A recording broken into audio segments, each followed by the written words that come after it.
The van doors slammed shut, like a coffin closing. Inside the suffocating darkness, a German shepherd named Cuba lifted her head, ears sharp as blades, breath controlled, disciplined. She didn't whimper. She didn't panic.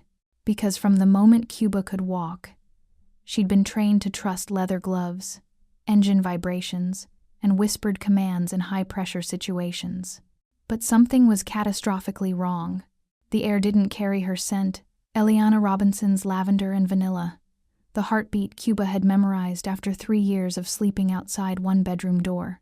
The floor vibrated differently, rougher, faster, desperate, and the neon glow of Las Vegas faded into endless desert silence. Cuba shifted her weight, muscles coiled beneath her black and tan coat. Loyalty burned in her chest like an oath she'd never spoken, but would die protecting. She had guarded one woman without failure. She had detected threats before they materialized. She had been more than a pet. She had been a shadow, a sentinel, a sister. And Eliana Robinson, the woman Cuba would have died for, was already dead. If you believe dogs are just animals who bark and fetch, stop watching now. Because what this German shepherd carried inside her body, invisible, classified, unknown even to her handler, was about to unravel a conspiracy that powerful men believed was buried 6 feet under Nevada soil. Hey, quick question. Have you ever trusted someone so completely that you'd walk into fire for them, even if they couldn't explain why? Thank you so much for being here. It really means the world to me. I'm working toward 1,000 subscribers, and if Eliana Robinson's story is already pulling at your heart, please hit that subscribe button for Dog Kind Stories, smash the like, and drop a comment telling me where you're watching from. It helps more than you know. Alright, thank you. Now let's get back to what happens when loyalty becomes the only witness to murder. The story begins 3 years earlier, on a Tuesday morning in late spring, when Eliana Robinson stood in a private kennel on the outskirts of Las Vegas, watching 8 German shepherd puppies tumble over each other in organized chaos. Eliana wasn't the kind of woman who drew attention when she entered a room. She moved quietly through spaces. Her presence felt more than announced. While her husband Blake Robinson commanded boardrooms with the authority of a decorated veteran turned oil magnate, Eliana preferred the margins. Charity galas bored her. Casino lights gave her headaches. She funded animal shelters anonymously and walked Las Vegas boulevards at night because the city felt more honest after dark. She had come to this kennel on Blake's insistence. "You need protection when I'm overseas," he'd said 2 weeks prior, his voice carrying that particular tone veterans use when they're not asking permission. "Someone who'll stay with you. Someone trained." Eliana hadn't argued. Blake's business dealings had grown increasingly tense.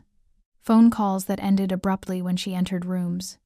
Meetings that ran past midnight. A CFO named Marcus Hale who smiled too widely and asked too many questions about overseas contracts Blake had deliberately avoided. So she'd agreed to the dog. The breeder, a lean man in his 50s named Gerald Cross, moved through the kennel with military precision. Everything about him suggested discipline, the way he spoke in clipped sentences, the way he observed rather than explained. "This litter is special," Gerald said, crouching beside the puppies. "Bred from a champion protection line, temperament tested from birth, each one capable of advanced security work." Eliana knelt slowly, extending her hand palm down. 7 puppies ignored her, focused on wrestling and exploration. One didn't. A female with a black and tan coat and amber eyes that seemed older than 8 weeks separated from the group. She approached Eliana with deliberate steps, sniffed her palm once, then sat. Perfect posture, perfect stillness. Their eyes met. Something passed between them that had no name but felt like recognition. "That one," Eliana whispered. Gerald nodded slowly, as if he'd been waiting for exactly this choice. "Her name is Cuba. She's the strongest of the litter." What Gerald didn't say, what he'd been paid substantial money never to say, was that Cuba carried something no one could see. Deep in her spinal column, embedded during her first day of life, a microchip no larger than a grain of rice transmitted on a frequency that officially didn't exist. The program had been classified, then quietly decommissioned after ethical concerns about surveillance without consent. But the puppies had already been born. and Cuba had already been marked. The bond formed instantly. Cuba slept outside Eliana's bedroom door from her first night in the Robinson estate, always on the left side, always facing the hallway. When Eliana walked, Cuba matched her pace exactly 3 feet behind and 2 feet left. When Eliana sat, Cuba positioned herself where she could observe every entrance. Blake noticed immediately. "She's not just protective," he said one evening, watching Cuba track a delivery person through the front gate from 200 yards away. "She's strategic." Eliana ran her fingers through Cuba's fur, feeling the steady rhythm of the dog's breathing. "She knows when I'm anxious before I do. Yesterday I got one of those strange calls again, and she was at my side before I even stood up." Blake's expression darkened. "What calls?" "Someone asking about your overseas contracts, wanting to know when you'd be traveling next." Eliana's voice dropped. "They knew details, Blake. Meeting dates. Airport terminals. Did you tell Marcus?" "Marcus was the one who gave them my private number." The silence that followed felt heavy. Cuba's ears swiveled toward Blake, then back to Eliana, reading tension in breath patterns and micro-expressions invisible to human observation. Blake knelt beside the dog, meeting her eyes. "You keep her safe when I can't. Understood?" Cuba's tail moved once, a promise sealed. The weeks that followed carried the weight of approaching storms. Eliana began noticing cars that appeared too frequently on her evening walks. Men in expensive suits who seemed to be waiting for someone but never looked at their phones. Phone calls where the line went dead the moment she answered. She told Cuba everything. Late at night, when Blake was overseas negotiating contracts he wouldn't discuss, Eliana would sit on the bedroom floor with Cuba's head in her lap and whisper her fears into fur that absorbed secrets like confessions. "Something's wrong with the company," she said one night, 3 weeks before everything shattered. "I found files in Blake's office. A weapons contract with a foreign entity. He'd refused it in writing, but Marcus countersigned anyway. $40 million, untraceable routing." Cuba's eyes never left Eliana's face. "If Blake finds out Marcus went behind his back, there will be consequences. But if whoever Marcus is working with finds out, I know." Eliana's voice broke. "If something happens to me, girl, you'll know the truth. You always do." Cuba pressed closer, a warmth that spoke of loyalty deeper than training. What Eliana couldn't know, what no one knew, was that every word, every heartbeat, every moment of rising anxiety was being recorded by technology embedded in Cuba's spine. The microchip didn't sleep. I didn't forget. It simply waited. The charity weekend arrived with perfect Nevada weather and imperfect timing. Eliana had tried to cancel. Blake was overseas, and the anxiety she'd been carrying had grown teeth. But the foundation she quietly supported needed her presence for a donor gala at the Bellagio. Appearances mattered in Las Vegas, even for people who hated appearances. Cuba wasn't allowed in the hotel. "Service animals only," the concierge had said with apologetic firmness. Eliana had knelt in the parking garage, holding Cuba's face in both hands. "I'll be back in 3 hours. Just dinner. Just speeches I won't remember." Cuba had whined a sound she rarely made and refused to return to the car. "I know," Eliana whispered. "I feel it too. But I have to go." She'd walked away, and Cuba had done something she'd never done before. She'd followed, 30 feet back, invisible to hotel staff, tracking Eliana through service corridors and back stairwells with the precision of a shadow that refused to disappear. When Eliana entered her suite on the 42nd floor, Cuba positioned herself in the adjacent service corridor, pressed against a door that offered a 6-inch gap of visibility. She was still there at 211 a.m. when 2 men entered Eliana's suite with a keycard that shouldn't have existed. Cuba's heart rate spiked to 160 beats per minute. The microchip began recording. Chapter 2. Blake Robinson's phone rang at 4:47 a.m. London time. He'd been awake for 20 minutes, running through contract negotiations in his mind, when the call came through on his private line. The number that only 3 people had access to. "Mr. Robinson, this is Detective Sarah Chen with Las Vegas Metro. I'm calling about your wife." The next words arrived in fragments. "Unresponsive. Hotel suite. Paramedics. Pronounced at the scene." Blake's hands didn't shake. Veterans learn to compartmentalize shock, to process trauma in controlled segments. But something inside him went silent, a frequency that simply stopped transmitting. "I'll be there in 8 hours," he said, and ended the call. He was there in 6. The suite looked wrong. Blake stood in the doorway while Detective Chen walked him through the scene, her voice professional but not unkind. No forced entry, no signs of struggle. 2 wine glasses on the table, both with fingerprints, one set belonging to Eliana. "The preliminary toxicology suggests an accidental overdose," Chen said carefully. "Prescription anxiety medication mixed with alcohol. It happens more often than people realize, especially with... My wife didn't take anxiety medication. The prescription was filled 3 weeks ago under her name. She didn't take anxiety medication," Blake repeated, his voice carrying the kind of certainty that ends conversations. Chen made a note but said nothing more. Blake moved through the suite with the systematic precision of someone trained to read rooms for threats, exit points, sightlines, reflective surfaces. Everything looked staged, too clean, too convenient, too much like a story someone wanted told. He stopped at the bathroom doorway. Cuba sat outside the suite entrance, refusing to cross the threshold. Blake had forgotten she'd been with Eliana. One of the hotel staff had found her in a service corridor, pacing. They'd kept her in a security office until Blake arrived. Now she sat rigid, ears pinned back, a low growl vibrating through her chest, directed at something invisible. "Is the dog always like this?" Chen asked. "No," Blake said quietly. "She's trying to tell us something." Chen's expression suggested she didn't put much faith in canine testimony. Blake knelt beside Cuba, studying her posture. She wasn't grieving. She was alert, tactical, her eyes fixed on a specific point in the suite, the service corridor door partially visible through a side hallway. "She was here," Blake said suddenly. "When it happened, she was here." Chen frowned. "Service animals weren't permitted." "She followed anyway." Blake's voice carried absolute conviction. "She saw something.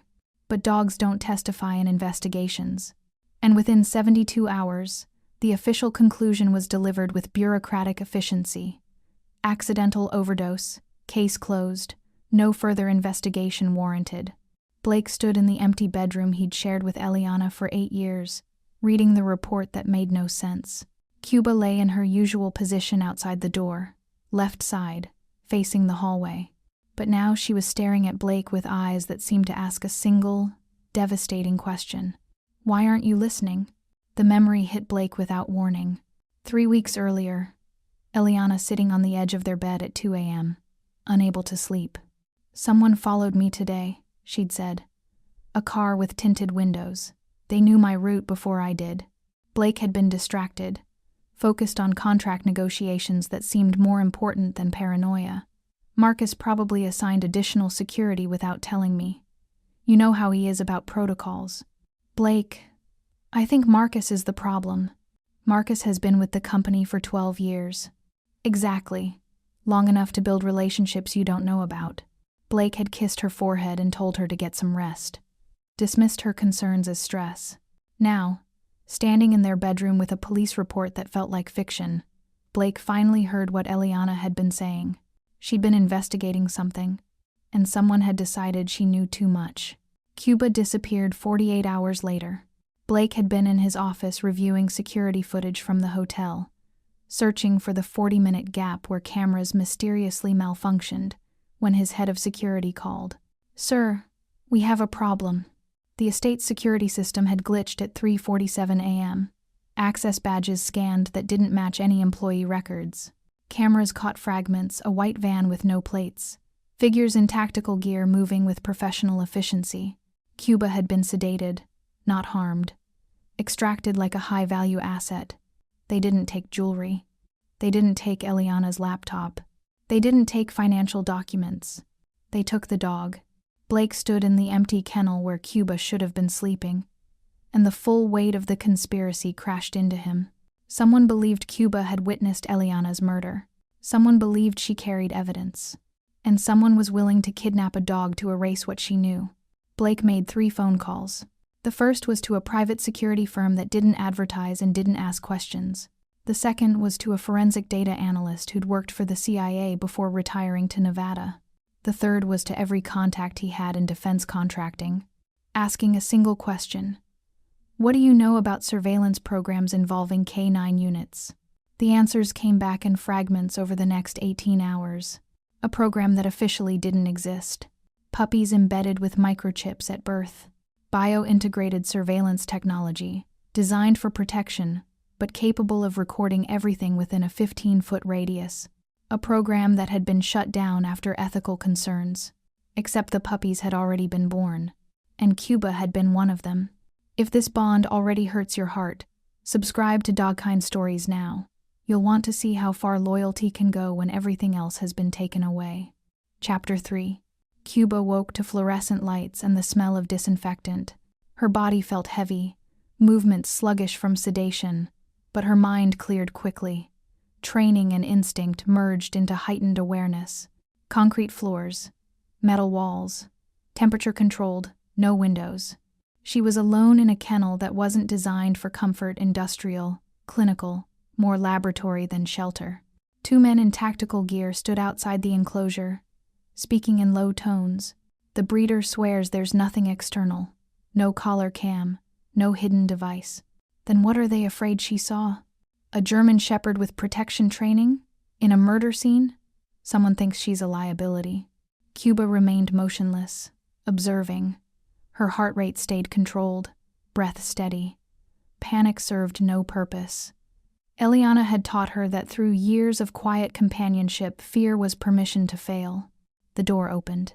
A woman in a white lab coat entered, carrying scanning equipment. She moved without urgency, professional but not cruel. "Let's see what you're hiding," she murmured, running a handheld scanner across Cuba's body. The scanner beeped negatively. Chest, legs, collar area, nothing. The woman frowned, adjusted settings, scanned again. Still nothing. "There's no device," she called to the men. "She's clean. Check again." 3 more scans, 3 more negatives. What they didn't know, what their scanning frequency couldn't detect, was that Cuba's microchip operated on a spectrum designed to avoid standard detection. It wasn't attached to her body. It was her body, integrated into spinal tissue, transmitting on frequencies that required specialized military equipment to locate.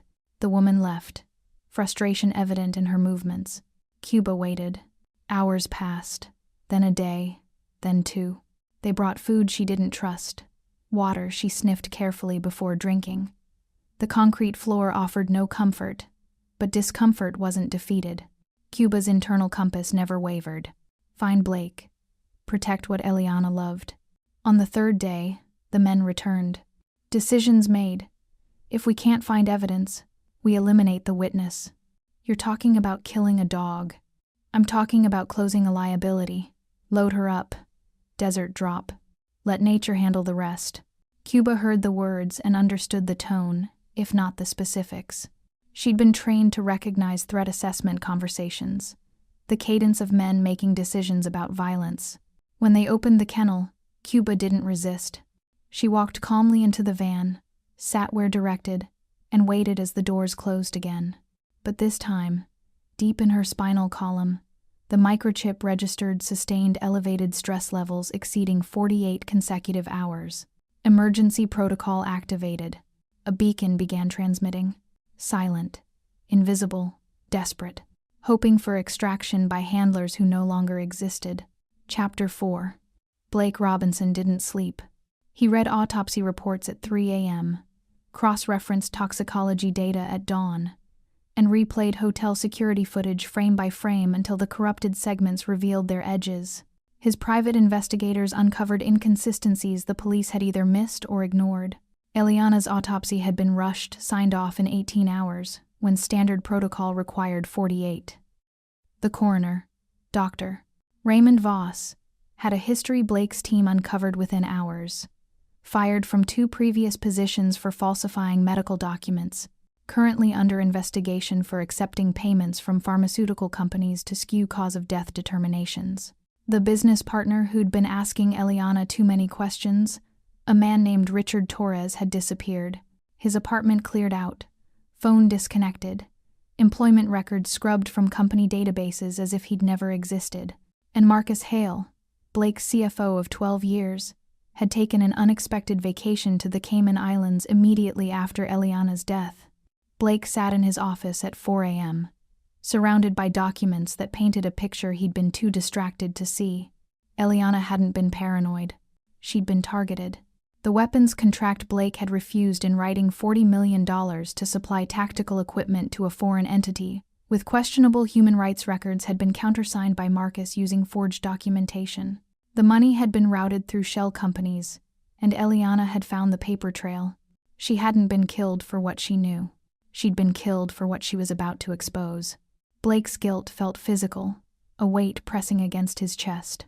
She'd told him something was wrong. She'd told him Marcus was the problem, and he'd dismissed her concerns, told her to trust the team, focused on contracts that now seemed meaningless. "I'm sorry," he whispered to the empty office. "I should have listened." His phone lit up with an encrypted message. No sender ID. No traceable origin. "Your dog had a microchip. Track frequency 7.82 gigahertzes. She's still transmitting." Blake stared at the screen. Cuba had never been chipped.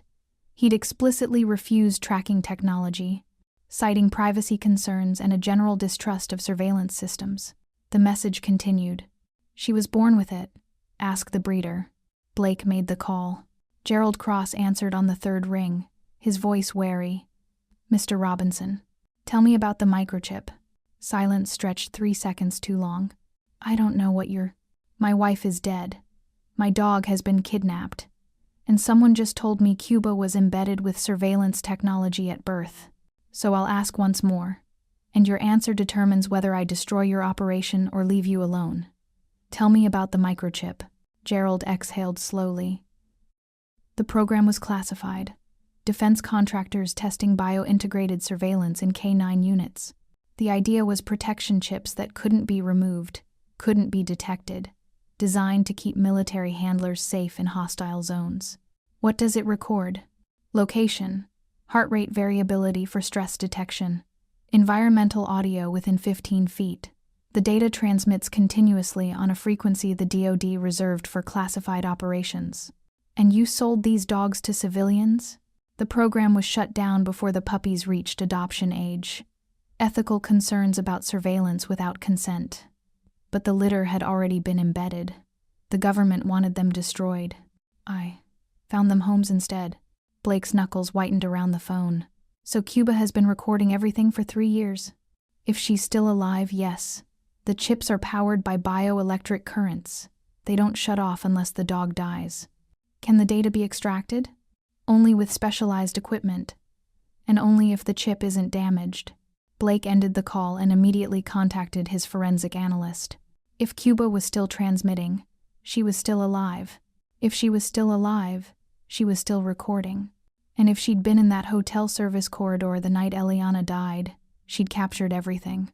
Hope ignited in Blake's chest. Fragile but undeniable. Cuba wasn't just a witness. She was evidence. The encrypted message arrived 6 hours later from the same anonymous source. Signal detected. Nevada desert. Coordinates attached. She's moving. They're going to kill her before you get close. Blake assembled a team in 40 minutes. Private security, medical personnel, tracking equipment. His forensic analyst, a woman named Dr. Sarah Kim, brought the specialized scanner capable of detecting Cuba's frequency. "If the chip's still active, we'll find her," Sarah said, calibrating equipment in the back of a modified SUV. "But Mr. Robinson, you need to prepare yourself. If they dumped her in the desert, the chances of survival—" "She's alive," Blake said with absolute conviction. "Cuba doesn't quit." They drove into the Nevada desert as sunrise painted the horizon copper and gold. The signal was faint, intermittent, but moving. Cuba was coming home. Chapter 5. Cuba's paws touched desert sand at dusk.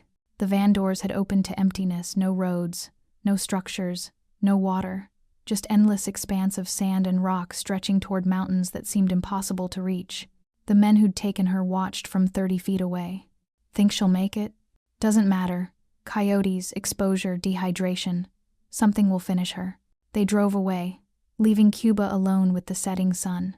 For 60 seconds, Cuba stood motionless, assessing, processing, planning. She had no caller, no identification, no visible means of navigation, but she had something the men who abandoned her didn't understand. She had the microchip's emergency protocol. Deep in her spinal column, the beacon pulsed with directional guidance, pulling her toward the last known safe location stored in its memory. Eliana's estate, 63 miles northeast. Cuba began walking. The first night tested her conditioning. The temperature dropped 40 degrees after sunset. Sand that had burned her paws during daylight became cold enough to numb. Cuba's water intake had been minimal for 3 days, and dehydration made each step heavier than the last. She navigated by instinct and invisible guidance, the microchip's directional pull of a compass she couldn't see but could feel. At 2 a.m., she heard the coyotes. 4 of them, moving parallel to her path, close enough to be a threat, but not yet committed to attack. They were testing her, reading weakness, waiting for the moment she'd stumble. Cuba didn't run. Running triggered prey instinct. Instead, she stopped, turned to face them directly, and held position. One of the coyotes approached within 20 feet. Cuba's growl was low, controlled, carrying all the authority of 3 years protecting a woman she'd loved. The message was clear. I am not prey. I am a predator who chooses not to hunt you. The coyotes hesitated, recalculated, and melted back into darkness. Cuba resumed walking. The second day brought the rattlesnake. She'd been moving through a rocky section, following the microchip's guidance through terrain that offered minimal cover, when she heard the warning, rattlesnakes don't bluff. Cuba froze mid-step, weight balanced perfectly, and located the sound. 3 feet ahead, coiled in the shadow of a rock, a 5-foot diamondback watched her with the patience of a creature that didn't need to hurry. Cuba had been trained for urban threats, intruders, armed assailants, hostile dogs. Desert predators required different wisdom. She backed away slowly, maintaining eye contact, respecting the snake's space. It didn't strike. She didn't provoke. The negotiation lasted 90 seconds before Cuba found alternative passage. 30 yards later, she collapsed in the shade of a boulder and rested for the first time in 20 hours. Her paws were bleeding. Her tongue felt thick and useless. The sun overhead seemed designed specifically to extract every remaining drop of moisture from her body. But the microchip's beacon pulsed steadily northeast. 47 miles to go. Cuba stood, shook dust from her coat, and continued. The rainstorm arrived without warning on the 3rd day. One moment, cloudless sky. The next, darkness rolling across the desert like a curtain falling on a stage. Cuba had been following a dry wash, a channel carved by ancient water when the first drops hit. Within minutes, the wash became a river. Flash floods in the Nevada desert kill more people than snakes and exposure combined. And Cuba had 30 seconds to recognize the danger before water roared around a bend upstream. She scrambled up the embankment, claws digging into loose rock, muscles burning with effort. The water rose fast, grabbing at her hind legs, trying to pull her back into the current. For 5 desperate seconds, Cuba thought she'd miscalculated. Then her front paws found solid ground, and she pulled herself onto the bank just as the flood crest swept past where she'd been standing. The wash became a torrent, carrying debris and enough force to break bones. Cuba lay on the muddy bank, sides heaving, and allowed herself 60 seconds of gratitude. Then she stood and resumed walking. 21 miles to go. Meanwhile, 60 miles away, Blake's team picked up the signal. Dr. Sarah Kim stared at her equipment with an expression that mixed disbelief and hope. She's still moving. Signals weak but consistent. She's heading toward your estate. Blake grabbed binoculars and scanned the horizon. How is that possible? She has no visible means of navigation. The chip has basic directional programming, Sarah explained, adjusting frequencies. In emergency mode, it guides the dog toward the last logged safe location. It's rudimentary, but effective. Blake's voice dropped to something close to awe. She's walking home. They mobilized immediately. 3 vehicles, full search team, medical equipment. But Blake also knew something Sarah hadn't said aloud. If Cuba's beacon was visible to them, it was visible to anyone monitoring the same frequency. And whoever had killed Eliana and kidnapped Cuba would be listening. The race wasn't just against time. It was against men who'd already proven they were willing to kill. Chapter 6. Harold Mace hadn't worked for the Department of Defense in 7 years, but he still monitored the old frequencies. Guilt does that to people. He'd spent 12 years designing surveillance systems that pushed ethical boundaries until those boundaries disappeared entirely. Bio-integrated chips, non-consensual tracking, technology that turned living beings into unknowing recording devices. The K9 program had been his breaking point. He'd quit the day after seeing the puppies tiny, helpless. Embedded with technology, they'd carry until death without choice or knowledge. Now he lived in a small Nevada town, ran a computer repair shop, and monitored frequencies that were supposed to be decommissioned, waiting for exactly this kind of anomaly. When Cuba's beacon lit up his screen at 11:47 p.m., Harold knew immediately what he was looking at. A K9 biosignature. Emergency protocol active. Moving coordinates in the Nevada desert. Someone had dumped one of his dogs. Harold made a choice. He called Blake Robinson directly. The meeting happened in Harold's workshop at 2 a.m., surrounded by computer equipment that looked military but wasn't currently sanctioned by any government agency. Blake arrived alone, as requested, his expression carrying the particular exhaustion of someone who'd stopped sleeping and might never start again. "Your dog is transmitting," Harold said without preamble, pulling up the tracking display. "Emergency beacon active for 72 hours. She's been walking for 3 days. Blake studied the screen, watching the slow progression of coordinates moving northeast. "You designed this." It wasn't a question. Harold nodded. The program was meant to protect military handlers in hostile zones, chips that couldn't be removed or detected, real-time data on location, stress levels, environmental threats. He paused. "It was supposed to be consensual. My wife is dead. My dog was kidnapped and dumped in the desert to die. And you're telling me she's been recording everything for 3 years. "The chip doesn't just track location," Harold said carefully. "It records biometric reactions to environmental stimuli, heart rate spikes around specific voices, stress elevation in proximity to certain individuals. The data creates a pattern that can identify threats even without visual confirmation." Blake leaned forward. "Can you extract the data?" "If she's recovered alive and the chip isn't damaged, yes. But there's something you need to understand." Harold's expression darkened. This program was shut down in 2019 after ethical reviews. If someone is still monitoring these frequencies, it means elements within the government or defense contracting sphere are using it illegally. Meaning? Meaning whoever killed your wife has resources that reach into classified systems.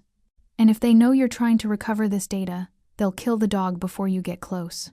Blake met Harold's eyes with the kind of determination that only comes from having nothing left to lose. "Then we get to her first. Right now, Cuba is walking home. Blake is racing to find her, and someone else is listening. If you're feeling this story, hit that subscribe button for dog kind stories and drop a comment. I need to know you're with me for what comes next." Harold spent the next 4 hours teaching Blake's team how to track Cuba without broadcasting their own location. The chip's beacon is detectable by any system monitoring the 7.82 GHz frequency, Harold explained, adjusting equipment in the back of Blake's modified SUV. That includes DoD, private contractors, and anyone who maintained access to the program's infrastructure. So they know where she is. They know where her signal is, but they don't know she's moving toward your estate. If we can intercept her path before they triangulate her destination, we have a chance. Blake studied the tracking map, calculating distances and terrain. She's 60 miles out, moving approximately 2 miles per hour. That gives us 30 hours, Sarah Kim interrupted, running her own calculations. But she's been without water for 3 days in desert heat. "Mr. Robinson, the fact that she's still moving is extraordinary, but she can't maintain this pace much longer." Blake's jaw tightened. "Then we stop calculating and start driving." They deployed at first light. 3 vehicles, 7 personnel, tracking equipment calibrated to Cuba's specific frequency. Harold rode with Blake, monitoring the signal, watching the slow progression of coordinates that represented 70 pounds of determination and loyalty refusing to quit. "She's incredible," Harold whispered, more to himself than Blake. "I designed the system, but I never thought. She's using it to navigate home." Blake didn't respond. His eyes were fixed on the horizon, scanning for the first sign of movement, the first glimpse of black and tan fur against endless sand. 40 miles from the estate, Cuba's body began shutting down. She'd been walking for 87 hours with minimal water and no food. Her paws were raw meat wrapped in fur. Her tongue had stopped producing saliva. Dehydration made her vision swim, shapes blurring and reforming like mirages. But the beacon pulsed northeast, so Cuba kept walking. She didn't think about the impossibility of the distance. She didn't calculate survival odds or assess her own deteriorating condition. She simply moved forward. One step, then another, because Eliana had taught her that loyalty meant showing up, even when showing up seemed impossible. At sunrise on the 4th day, Cuba's front legs gave out. She collapsed in the shadow of a boulder, breathing shallow, heart rate barely detectable. The microchip registered critical stress levels and amplified the beacon signal, a digital scream for help that traveled across frequencies into equipment 60 miles away. Harold's screen lit up with red indicators. "Blake," he said quietly. She stopped moving. Blake pressed the accelerator harder, the SUV eating distance across desert terrain that wasn't designed for vehicles. "How far?" 23 miles. "But her vitals are crashing. If we don't reach her in the next 2 hours." Blake didn't let him finish the sentence. They found her at 11:47 a.m., 3 miles from a desert highway, collapsed in the shade of a boulder with her eyes still open. Blake saw her first. He stopped the SUV 60 feet away and approached on foot, moving slowly, calling her name softly. Cuba's ears twitched. Then her head lifted, those amber eyes focusing with effort, and recognition flooded her expression. She tried to stand. Her legs trembled, nearly buckled, but she forced herself upright through sheer determination and limped toward Blake, with the last reserves of strength her body possessed. Blake dropped to his knees. Cuba reached him, sat at his feet with military precision despite exhaustion, and pressed her head into his chest. For the first time since Eliana died, Blake broke. Tears came without sound, grief he'd been containing for 11 days finally escaping in shaking breaths. "You came back," he whispered into Cuba's fur, echoing words Eliana used to say when he'd returned from overseas trips. "You always come back." Cuba's tail moved once against the sand. A promise kept. Chapter 7. The extraction process took 14 hours. Dr. Sarah Kim worked in a mobile medical facility Blake had commissioned specifically for this operation, surrounded by equipment that cost more than most people's homes and looked like it belonged in military research rather than veterinary care. Cuba was sedated but monitored, her vitals displayed on screens that showed heart rate, brain activity, and the faint signal of the microchip embedded in her spinal column. Harold sat beside Sarah, walking her through the extraction protocol with the careful precision of someone who designed the system but never thought he'd see it used. "The chip integrates with nervous tissue," Harold explained, adjusting frequencies on specialized scanners. "You can't remove it without paralysis, but you can communicate with it, download the stored data if you have the right equipment.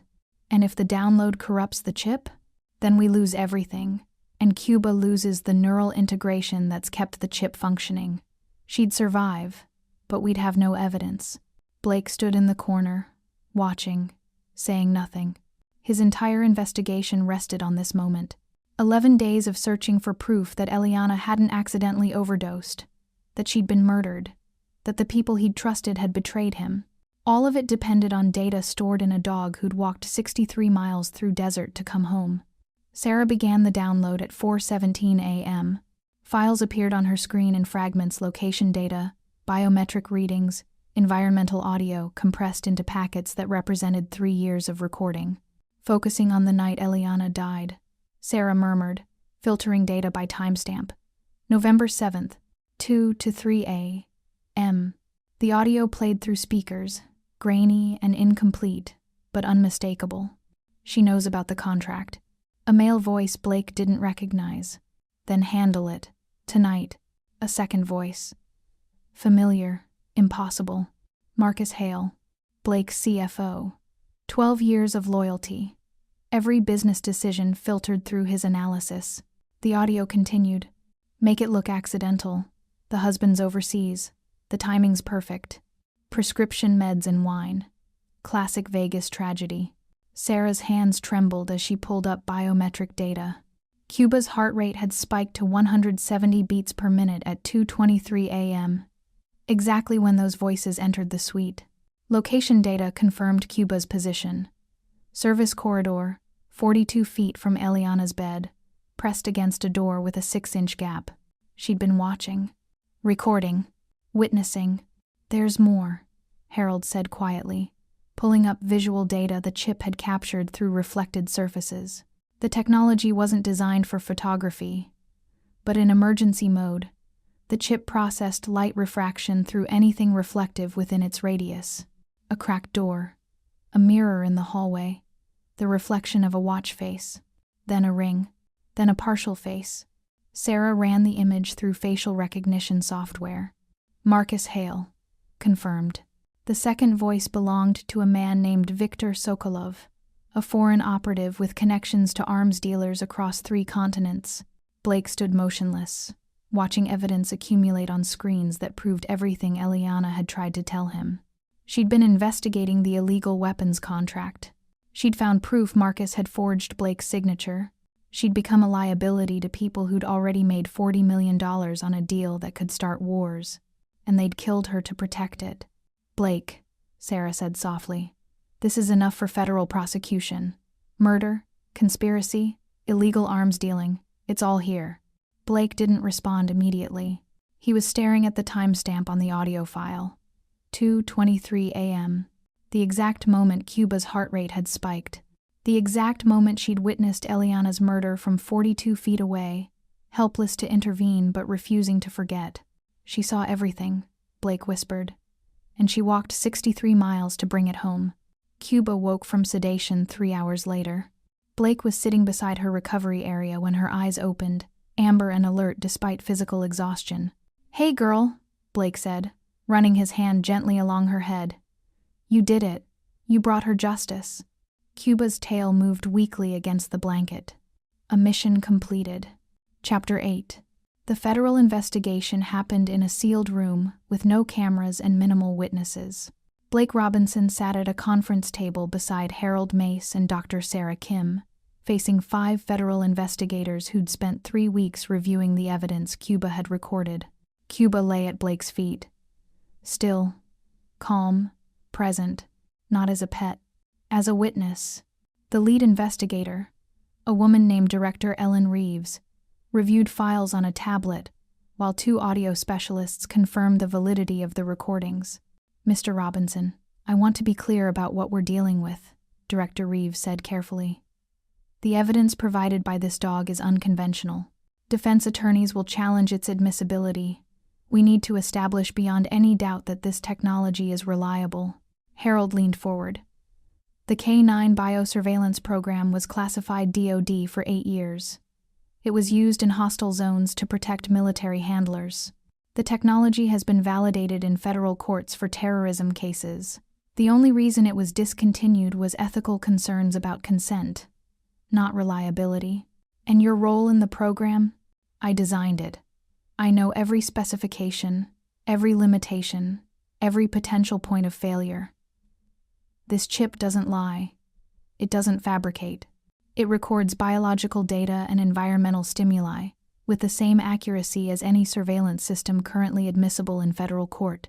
Director Reeves made notes, then turned to Blake. "Walk me through the night your wife died." Blake had told this story a dozen times to police who didn't believe him. Now he told it to people who did. The strange calls Eliana had received, the weapons contract she'd discovered, Marcus Hale's forged signatures, the business partner who'd disappeared. "She tried to tell me something was wrong," Blake said. his voice steady but carrying weight. And I didn't listen. The official conclusion was accidental overdose. The official conclusion was a lie, Blake responded. My wife didn't take anxiety medication. The prescription was forged. The coroner who signed the autopsy has a history of falsifying documents for payment. Director Reeves pulled up the audio file. The voices of Marcus Hale and Viktor Sokolov discussing Eliana's murder played through speakers in the quiet room. Make it look accidental. The husband's overseas. The timing's perfect. The federal investigators listened without interruption. When the audio ended, Director Reeves pulled up biometric data showing Cuba's heart rate spike at the exact timestamp the voices entered the suite. Your dog was in the service corridor, she said, 42 feet from the bed. She witnessed the entire event. Blake nodded. And then she walked 63 miles through the desert to make sure the evidence survived. One of the audio specialists, a man who'd been silent until now, spoke up. I've analyzed thousands of surveillance recordings. This is clean. No tampering. No fabrication. Whatever this dog recorded actually happened. Director Reeves closed her files. Marcus Hale was arrested this morning in the Cayman Islands. Viktor Sokolov is in custody in Prague. We've frozen $40 million in accounts connected to the illegal arms contract. The investigation is expanding to include everyone who touched this deal. Blake felt something loosen in his chest. Not relief. Not closure. But justice is beginning to take shape. What about the coroner? Blake asked. Dr. Voss is facing federal charges for falsifying your wife's autopsy. The case has been reopened as a homicide investigation. Blake reached down and rested his hand on Cuba's head. The dog who'd been trained to protect had become the witness who'd exposed a conspiracy. My wife trusted this dog more than she trusted me, Blake said quietly. And she was right. If you're still with me, if this story has touched something in you, subscribe to Dog Kind Stories. Drop a comment telling me about a time a dog showed you what real loyalty looks like. I read every single one. Chapter 9. The hearing ended with Marcus Hale sentenced to 45 years for conspiracy to commit murder and illegal arms trafficking. Viktor Sokolov received life without parole. Dr. Voss lost his medical license and faced obstruction of justice charges. The weapons contract was voided, the money seized, and 3 more conspirators were arrested in the months following the initial investigation. Eliana Robinson's death was officially reclassified as murder, and Cuba became the first dog in federal history whose biosurveillance testimony was admitted as primary evidence in a criminal case. Blake didn't celebrate. He stood at Eliana's grave on a quiet Tuesday morning, Cuba sitting beside him on the grass, and spoke to the woman he'd failed to protect. She brought you justice, Blake said softly. I should have listened to you both sooner. Cuba rested her head on Blake's knee, a gesture of comfort she'd learned from Eliana during quiet evenings when words weren't necessary. The bond between them had shifted. Cuba still slept outside Blake's bedroom door, still positioned herself left side, still monitored threats with the same discipline Eliana had trusted. But now she was more than a guardian. She was a promise that loyalty survives grief, that truth outlasts lies, that some bonds transcend death and become foundations for everything that follows. Blake established the Eliana Robinson Foundation 3 months later. The mission was simple: fund ethical oversight of surveillance technology, support families affected by corporate corruption, and rescue K-9 units from unethical programs. The first project was shutting down the remaining biosurveillance initiatives that operated without consent. Harold Mace joined as technical director, using his expertise to dismantle the systems he'd helped create. Dr. Sarah Kim developed non-invasive alternatives for service animal protection. And Cuba became the Foundation's ambassador not as a spectacle, but as a living reminder that animals deserve protection, choice, and dignity. Blake gave a single interview, 6 months after Eliana's murder was solved. The reporter asked what he'd learned. Blake looked at Cuba, who sat beside him with the same alert calm she'd carried through desert survival and federal testimony. I learned that loyalty doesn't require understanding, Blake said. It doesn't need explanations or proof. It just shows up. Every day. Every moment. Even when the world says it's impossible. And your wife? Blake's voice softened. Eliana knew something I'd forgotten. That the people who love us, human or animal, see us more clearly than we see ourselves. She trusted Cuba completely, and Cuba honored that trust by walking through fire to make sure the truth survived. The interview ended with Blake kneeling beside Cuba, his hand resting on her head. "She's not just a dog," Blake said quietly. "She's proof that some bonds are stronger than death." 1 year later, Blake stood at the Foundation's first annual gala, surrounded by donors and advocates, and told Eliana's story.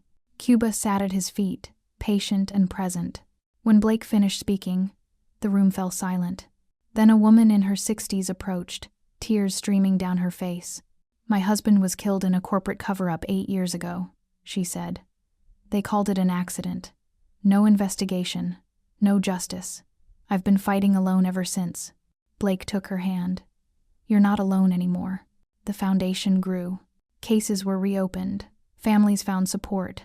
Technology designed for surveillance without consent was systematically dismantled. And Cuba continued her work. Not as evidence. Not as a symbol. Simply as herself, a German shepherd who'd chosen loyalty over survival, truth over silence, and had walked 63 miles through impossible odds to make sure a woman she'd loved received the justice she deserved.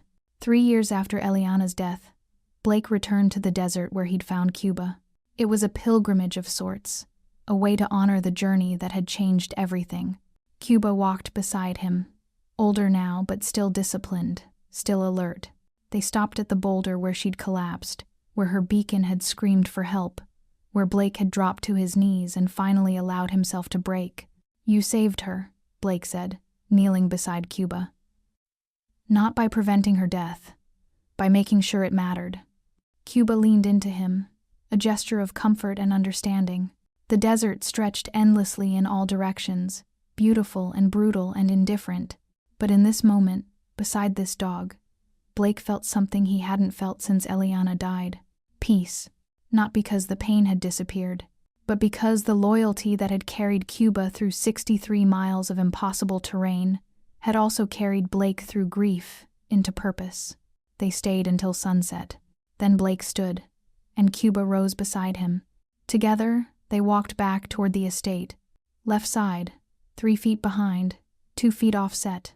A formation learned from a woman who'd understood something most people miss. That loyalty isn't trained. It's chosen, every single day. They tried to erase a dog, but they forgot something. Loyalty doesn't disappear. It waits. It records.